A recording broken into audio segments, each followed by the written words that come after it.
Hi, everyone. Happy Friday. Aline here, Redhead Whiskey. Already two people are with us. That's great. Happy Friday, everyone. So today I am super honored to have Joshua Hatton from Single Cask Nation with us today. Joshua is going to join us for Whiskey Club. So it's a very exciting video for us. Hi, Joshua. Hey, how are you, Eileen? I'm good. How are you? I'm good. I appreciate you having me on. Yeah, thank you so much for joining us, and thank you for the plan to visit the clubs, the Redhead Whiskey clubs in New York and Bergen. Especially for you, I've worn my my ex's Morrissey T-shirt. Morrissey has been a part of our marriage for 20 years. He's a significant persona and has a lot of meaning. I think I've been to at least 10 of his concerts Oh, throughout the year. wow. Okay, Yeah, I've seen yeah, him 3 times. I haven't seen him as many as 10. That's yeah, great. we were because we lived 5 years in England, and I saw him there, and he was also in Israel for a couple of shows as well. Okay, So thanks for joining the pleasure. background. Yeah. First of all, congratulations for the new chapter in Single Cask Nation, the awards, and the recent acquisition by Artisanal Spirits. Huge honor. Yeah. But we wait to hear about that later. But maybe first, just tell us. I mean, I am just I'm discovering you as we go. I met you first as an impacts person, and then I Yeah. made the connection to Single Cask, and then I made the connection to your podcast.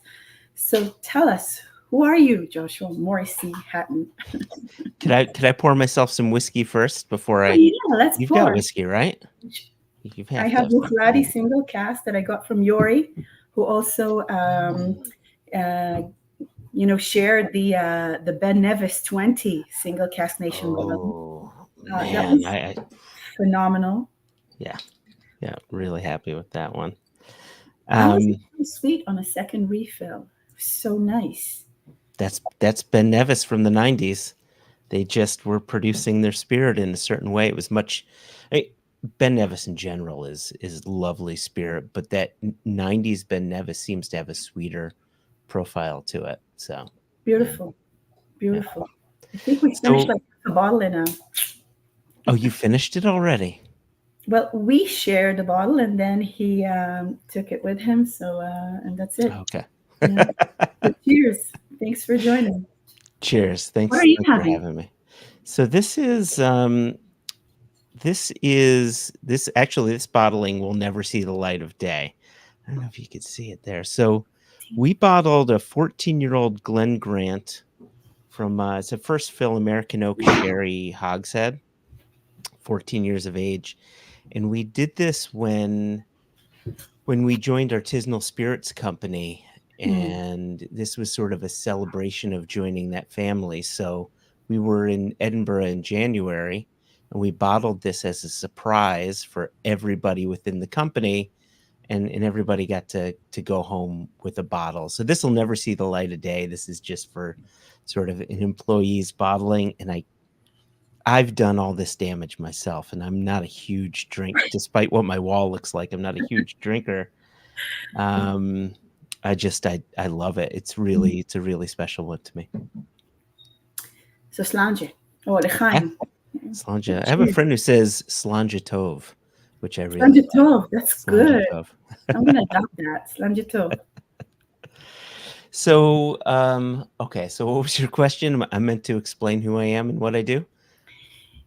Well, yeah, who you are, a little bit of background. Okay. Your then maybe Yeah. how you and then maybe leading that into when did you fall in love with whiskey, or when did what happened? Okay. What created that beautiful wall over there?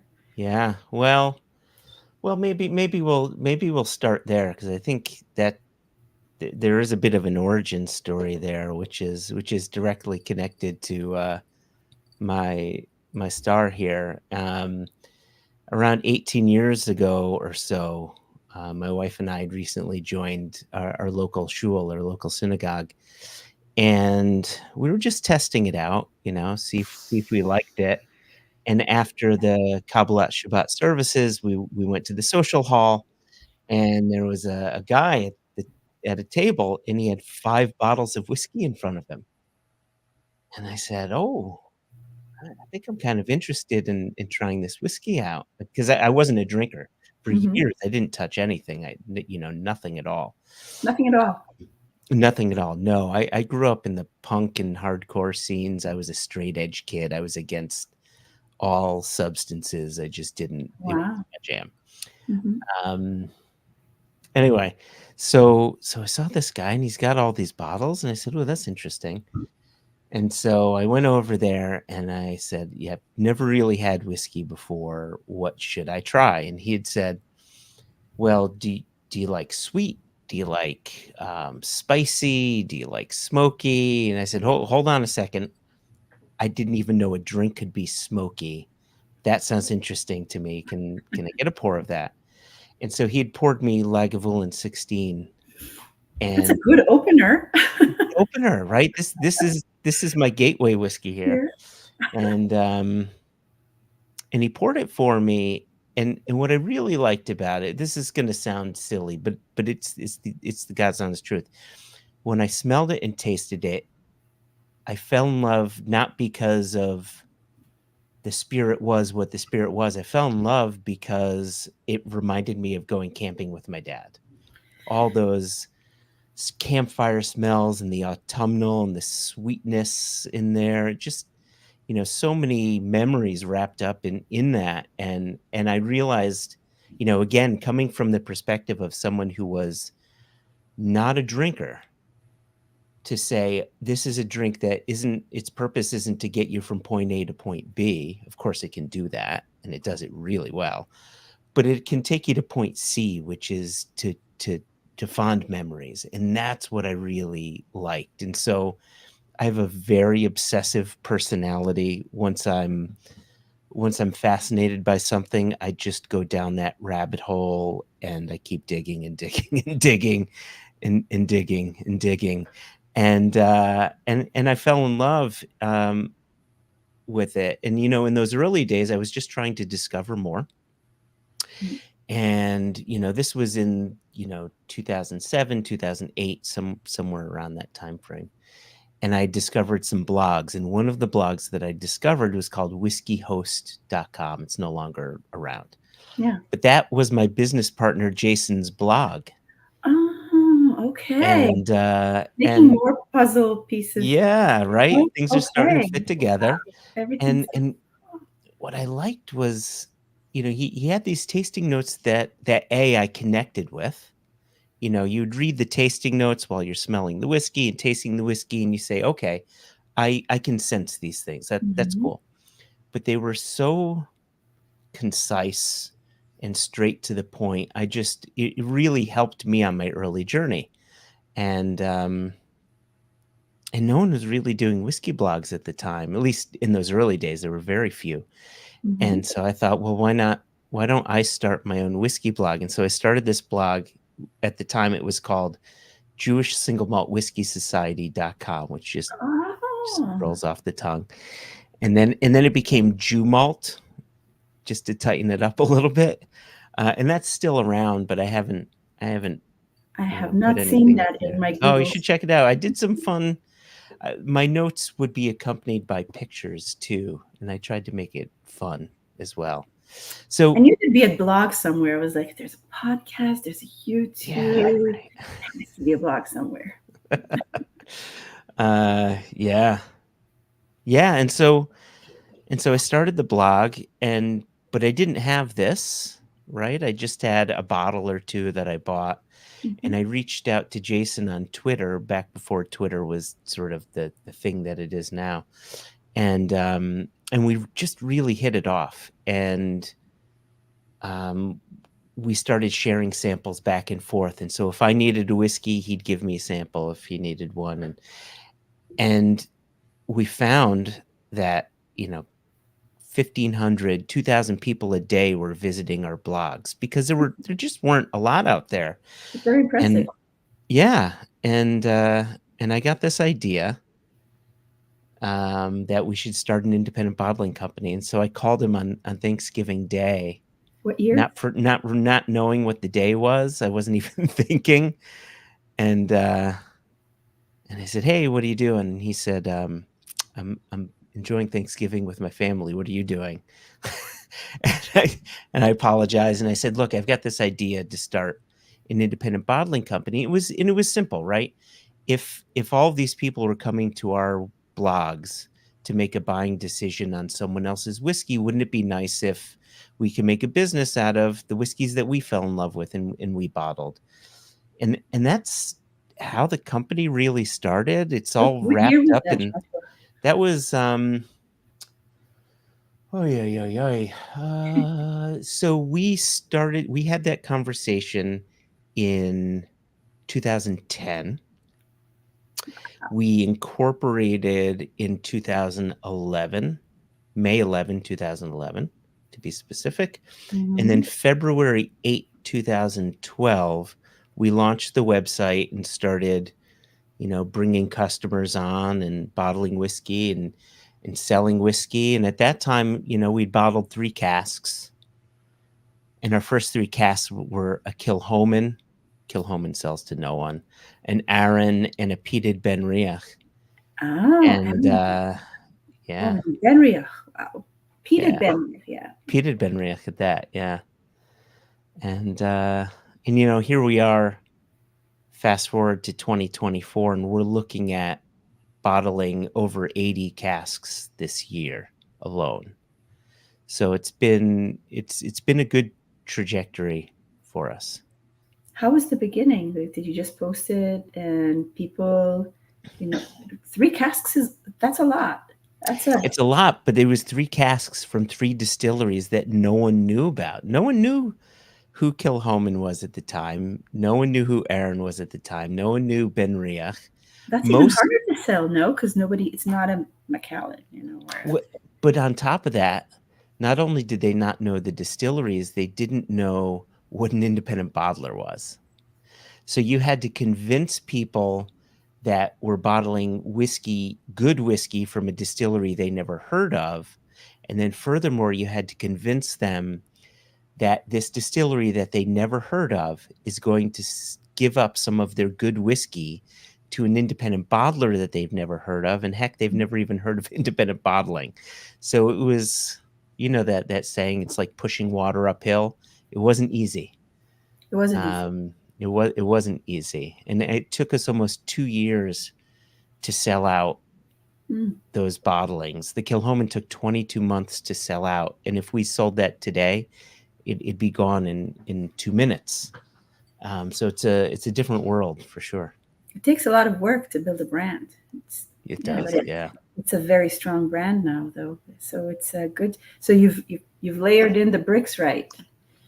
Um, did you do any other casks before you sold all the first 3, or you just waited to see how it goes and then No, was we it? added on 3 more casks after that. We did a 12-year-old Dalmore in a PX sherry cask, Oh, a 12-year-old Glenmurray fresh bourbon, and then a 6-year-old Lafroig. And I think once we bottled that Lafroig, I think that's when we first got noticed, because we'd given a sample of that to Serge from whiskeyfun.com, and he gave us 92 points.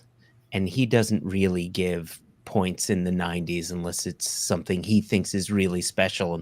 And when he does, people pay attention. And when that happened, that's when we started getting more eyeballs on us and our website and the things we were doing. that's beautiful. And so you always were on the kind of like the path of content as well as bottling. So I was trying Mm. to understand. So when did you launch your podcast slash?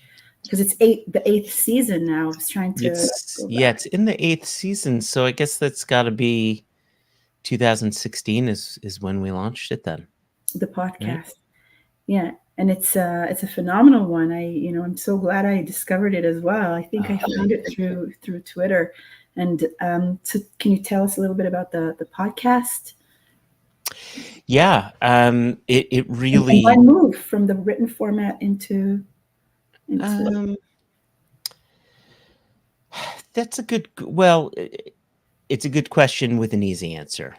Writing a blog is like playing solitaire. Mhm. You can only have so much fun. Jason and I are really best friends. So it's the perfect excuse for two best friends to get in front of a mic, to drink a little whiskey together and to talk about it. And one of the things that we found through the various tastings that we've done together is people really enjoyed our interaction, or just our natural interaction. And we thought, well, let's give it a try. And if people enjoy our podcasts and people enjoy the interviews that we do, then this is great. Then we get to, make content, for lack of a better term, just off the back of what we do every day, which is have Mhm. whiskey conversations. And Mhm. so it was that. It was an opportunity for us to see each other more. He lives in Virginia, I'm in Connecticut. We've never lived in the same state.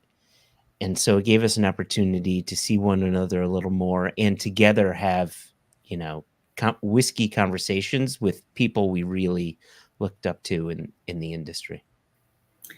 Yeah, as so, I mean, my YouTube channel is extremely young, but I am, as I go through this journey, I am finding that the best places and the best videos are done with good people that I Mm, connect with. mm, That produces something that is of extra value. yep, yep. For sure. So what else in the so did you plan this company to be I'm going to be an independent bottler and I'm going to release that, and then did you have like a Stalin 5-year plan of what I'm going to do this and I'm going to do that and I'm going to do this and do that and I'm going to add the podcast and then the podcast, or did it all happen organically? And Well, we definitely we had a 5-year plan, and then we had another 5-year plan, and then we had an idea, and then we didn't have a plan. I mean, by the time we had to install the next 5-year plan, COVID hit, and the world kind of went upside down, and so for a while we were just trying to do all we can to keep the business going. Um but let me before we go into that part, let me just back up a little bit into those 5-year plans, and I'll just add in some extra details. Within the first 5 years, we also launched a festival in New York, Chicago, and Seattle. It was called Whiskey Jubilee. You can yes. see I've got my Okay, another connection. Okay, yeah, so when I posted this, Gil posted this, or I posted this on Whiskey Lovers Facebook group. You were like, yeah, "I'm everywhere." You are everywhere. Again, I didn't realize that you're the person behind. yeah, yeah, it. yeah. Okay, And I'm so good. you're right. And so the idea originally was to become an independent bottler, and for both of us to leave our day jobs to to make enough money off of what we love, being independent bottlers, to feed our family, right? That's what we want to do. We wanted this to be our full-time job. And as two guys living in the US, not being directly connected to the liquid itself, that was really difficult. Everything that we did, was on the back of third-party help, be it warehouses and bottling halls and things like that. And so, if I'm being very honest, it wasn't until ASC's acquisition, Artisanal Spirits Company acquisition, that we're allowed to do something like this. Because ASC is a big company. It's a publicly traded company within the UK. They're the parent owners of Scotch Malt Whiskey Society. So we're sister brands of Scotch Malt Whiskey Society, and they own thousands upon thousands of casks and have filling contracts with dozens and dozens of distilleries. And Mhm. so, we were a small company that at any given time had around 100 casks in the warehouse that we were renting. And then that was slowly being whittled away, and we had to figure out, well, what are we going to do next for our next 5 years? And then this came along, and it was kismet. It was really what we needed to go to the next level and to grow our brand, not just in the US. We've been a global brand since 2019 now. Mhm. And so to grow our brand and our company in the countries we're already in, but to other countries as well. So you touched a few of the points of the next question. So how do you, but to complete the picture, what is the process of choosing a cask? You know, how do you decide what to bottle, and how do you taste it? How do you? Yeah, that's a good question.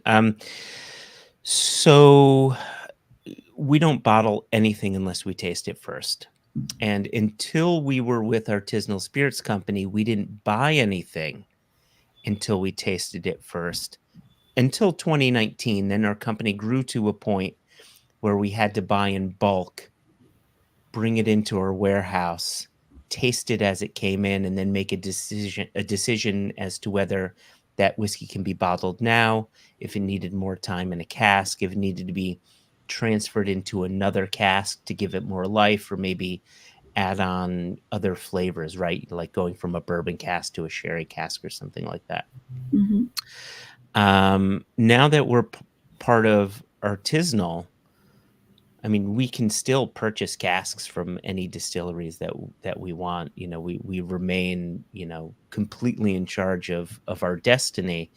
But now we have warehouses of whiskey to choose from, and so we have, within the company, we have people that manage that stock, and we have available to us a list of all the stock that's within the UK, all of the stock that's within the US.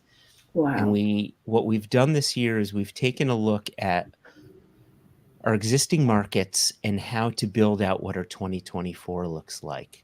And so to get to that 80-ish casks this year, we're going to be tasting over 100 over 200 cask samples. Sorry. I think we're at about 225 cask samples in total. And what's nice is we taste that. If we like it, great. That's something we can bottle, and I'll go over that process a little bit.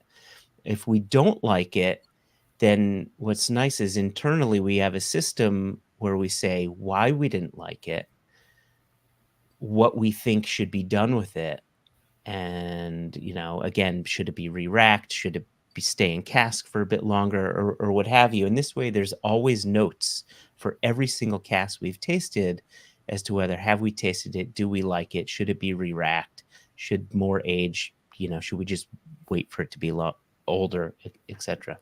Mhm. So that's sort of the system now. As far as tasting goes, we treat every whiskey like a book, like a trilogy, right? It's when you think about whiskey, you nose it, you taste it, and then you focus on the finish. Like that should be a nice experience from nose to palate to swallowing it, and you're just like, oh, that was nice.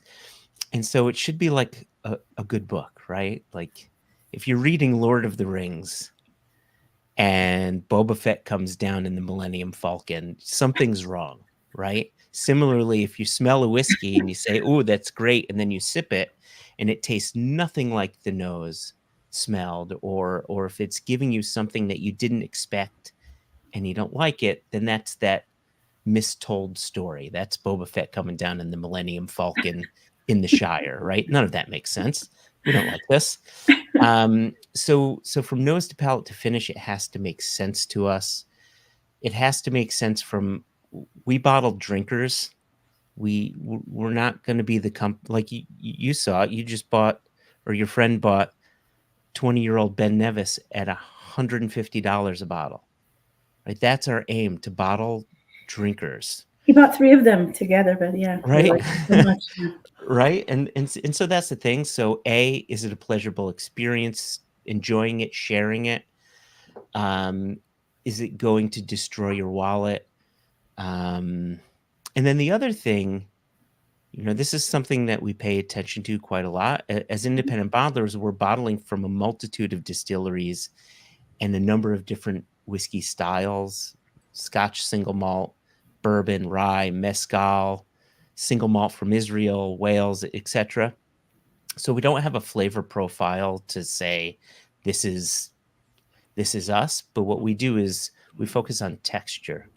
So we're Mm. really texture guys. When you sip our whiskey, it should be viscous and heavy and oily across the palate. And that's our goal, because your whiskey could smell great and it can taste great, but if it's thin and hot, it destroys the experience. So we're texture guys. That's something you can always count on with a Single Cask Nation bottling. Was there one memorable bottling that will always be with you? They're 28-year-old undisclosed Speyside, which we could have disclosed it. It was a 28-year-old sherry cask Daluane, and from my palate, it was the best whiskey we'd ever bottled. And what's your personal favorite brand? I mean, you said that you don't drink much, but from your selection, What my favorite distillery is? yeah. Lagavulin remains my favorite distillery. I just, Those, which is tough. Which is tough because mostly all you can find is the 16-year-old or the 8-year-old or the Nick Offerman, and they're all fantastic. But when you get some of the distillery exclusives or their festival bottlings, you really get to explore that distillery. And so I spend a little too much money on my Lagavulin bottlings. okay. All right. We have I see we have Gil here with us. So much There you go. appreciated. Yeah, that you joined us. I know it's a good, it's a challenging time in Israel to join. So it's good that you've joined. Um, is there anything that I didn't ask and you wanted to share? Oh, jeepers. No, not that. Not that I can think of. I Any kind of other feel like secret channels, secret Oh yeah. What else do we do? What else do we do? We got the podcast. Oh well, we actually no. This is good. But this, I realized you've got a lot of viewers in Israel, and so I apologize. This may not be for you unless you've got friends in the U.S. who can help you. But we just launched, like Aileen, we've just launched 3 new whiskeys on our website yesterday, and they are a 25-year-old Ardmore from a refill bourbon Mm. cask, and that's kind of a historic one. That was back when Ardmore used to direct fire their stills, which they stopped in 2002. So it was a much sweeter spirit style.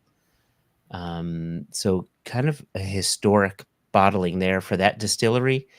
A 5-year-old Ardnamurchan from a first fill sherry hogshead, unpeated, so just nice, sweet, rich. And then this one's very good because I look forward to this every year. We've bottled another kosher for Passover rum. Rum. I wanted to Yeah. take to yes, that's the one thing I saw your video about that. It does look interesting. I did declare this year as my rum year.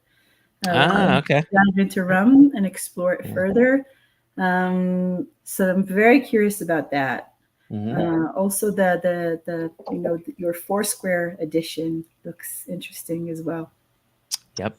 That will be coming, I think, next month I for know for we're for online for counting on online. that. Yeah. And then we have other bottlings for the rest of the world. We do have distribution in Israel. Obviously, right now things are difficult to get in. But that, if we can get our bottlings into Israel, that we'll have some amazing ones available there.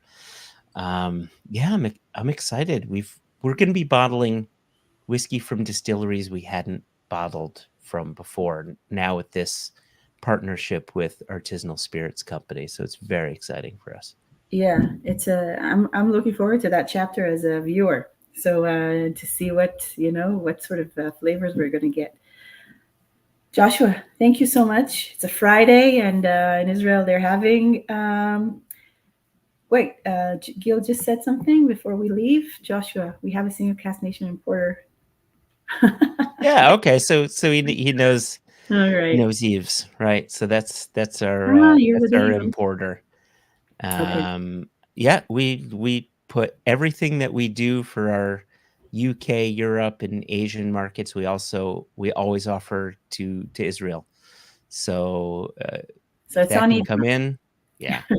We've got some charmers coming in, including a sherry cask Bowmore. So take a look on that Sherry when Cask that's on. More. Wow, that sounds phenomenal. Yep. That sounds phenomenal. Yep. All right, Joshua. Happy Friday. Happy Friday. Slange tov. Slange tov. Slange tov. See you in 13 days. See you in 13 days. Yeah. Bye. Bye, everyone. Bye, Gil. Bye. You're amazing, Gil. We love you. All right.